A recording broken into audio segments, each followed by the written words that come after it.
I guess as sculptors we're very interested in how things are moved and shipped, and then we're also interested in global kind of shipping and movements and stuff. Well, I think we're very interested in space. Yeah.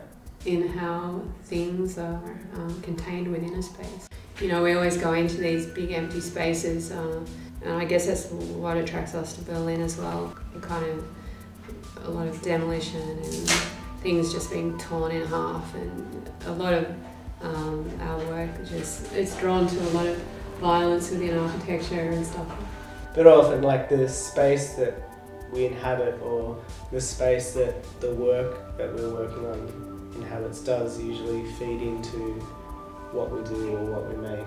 Well, one of our first projects being the Cordeiro home project, where we got a house from its property, took the entire house from the property and took it to the gallery, and we stacked it in the entire contents of that house into a kind of a formless block within the architecture. But it was the architecture that contained the work, because there was a real relationship between the space that we were filling and the material we were bringing into the space.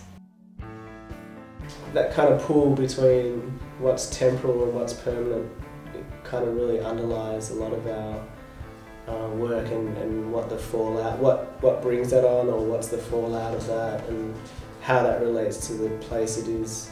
We've been collaborating since 2001, and it wasn't until we really started living together, I think, that we decided to start collaborating, because before that it was all of our ideas were coming into each other's works as a solo practice, because we were in conversation with each other all the time, we were living together, and then we got to a point where we thought, oh, well, that was kind of your idea, but it was under my name, and so why aren't we just collaborating?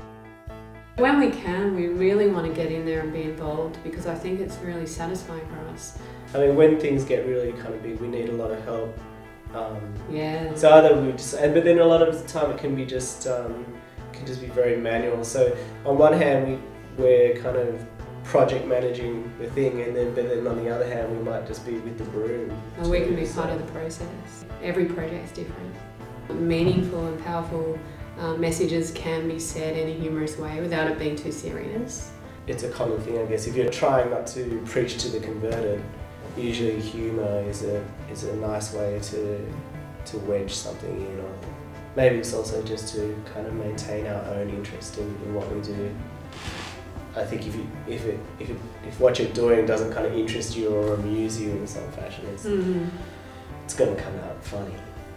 That there is such thing as art, it's kind of quite amazing. Why is it that suddenly people do some kind of process and then suddenly it's elevated to something, and then it can make us reflect upon how we live or what we do, or it can just give an aesthetic response, or it's quite a magical thing, and it's interesting. It's nice to be able to become part of that history or part of that movement. Totally.